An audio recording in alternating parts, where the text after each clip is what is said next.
गणित विषय चतुर्थ श्रेणी गणित पाठ 8 बड़ और सान संख्या चिन्हिबा क्षुद्रतर और बृहत्तर चिन्ह व्यवहार करवा। वर्तमान मु तुमको यही संख्या सारणी कार्ड टी देउछि। यही संख्या सारणी कार्ड रे संख्या गुड़िक है 435, 2011, 599, 411। यही चारोटी संख्यारू केउंटी सान ताकू लेख एवं सानरू बड़ क्रमे सजाई लेख। तापरटी है 3456, 3231, 4534 और 525। यही संख्या गुड़िक सेहीपरि सानरू बड़ क्रम सजाई लेख। तृतीयटी है 4567, 2345, 545 और 301। यहां सेही भली सानरू बड़ क्रम लेख। तापरटी है 490, 840, 560 और 1211। यहां सेही भली लेख। तापरटी है 333, 3280, 3540, 210। यहां सानरू बड़ क्रम लेखिब। वर्तमान तुमको एक सूचना फर्द दिगला। से सूचना फर्द संख्या गुड़ी सान संख्या तुमे बाक्स चिन्ह कर और बड़ संख्या गोल बुलेब। 453, 118, 3222, 322। यही चारोटी संख्यारू सान संख्या किए? सान संख्या 322। तेणु से आमे बाक्स करवा। एवं बड़ संख्या किए ना 3222, से गोल बुलाइबा। तापर गोटे सारणी है 333, 245, 558, 188। एथिरे सान संख्या है 188। से संख्या रे आमे बाक्स चिन्ह देबा। एवं बड़ संख्या है 558, से गोल बुलाइबा।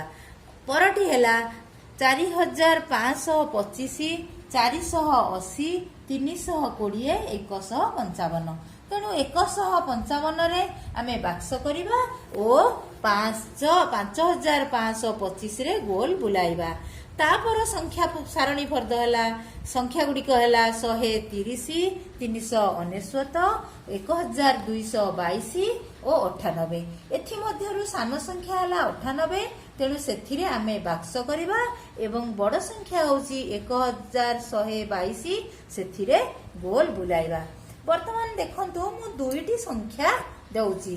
गोटे संख्या है 528 और अन्यटी है 582। एथिमध्यरु बड़ संख्या किए? बड़ संख्याटी है 582। एहापरे मु आउ गोटे सारणी कार्ड प्रस्तुत करुची। यही सारणी कार्ड रे आमे क्षुद्रतर और बृहत्तर चिन्ह देबा। 2000, 1000 एठी आमे बृहत्तर चिन्हटी देबा। 3425, 5635 एठारे क्षुद्रतर चिन्ह दियाजिब। 499, 430 एहा मध्यरे बृहत्तर चिन्ह दियाजिब। 3289, 3420 एठारे क्षुद्रतर चिन्ह दियाजिब। वर्तमान तुम आउ गोटे सारणी कार्ड प्रस्तुत करिछि। सेथिरे थिबा संख्या गुडी को देखंतु। 585, 558 एठारे बृहत्तर चिन्ह दियाजिब। 2443, 1000 एठारे बृहत्तर चिन्ह दियाजिब। 5498, 6583 एठिरे क्षुद्रतर चिन्ह दियाजिब। 3124 और 3885 एठारे क्षुद्रतर चिन्ह दियाजिब।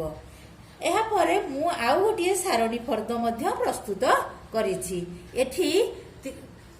एठी लेखा होइछि 988 एवं बृहत्तर चिन्ह दिया जाइछि। अपर संख्याटी कोन हेबो देखंतु। अपर संख्याटी हेबो 927। 782 ଏଠାରେ କ୍ଷୁଦ୍ରତର ଚିହ୍ନ ଦିଆଯାଇଛି। ତାପର ସଂଖ୍ୟାଟି ହେବ 723। 3401 ଏଠାରେ ବୃହତ୍ତର ଚିହ୍ନ ଦିଆଯାଇଛି, ତେଣୁ ଏଠି ଲେଖା ହେବ 3400। 1221 ଏଠାରେ ବୃହତ୍ତର ଚିହ୍ନ ଦିଆଯାଇଛି, ତେଣୁ ଏଠାରେ ଲେଖାଯିବ 1220। ଏବେ ସାନ ସଂଖ୍ୟା ଓ ବଡ଼ ସଂଖ୍ୟା, କ୍ଷୁଦ୍ରତର ସଂଖ୍ୟା ଓ ବୃହତ୍ତର ଚିହ୍ନ ବିଷୟରେ ତୁମେମାନେ ଗୋଟେ ପ୍ରକଳ୍ପ କାର୍ଯ୍ୟ କରିବ।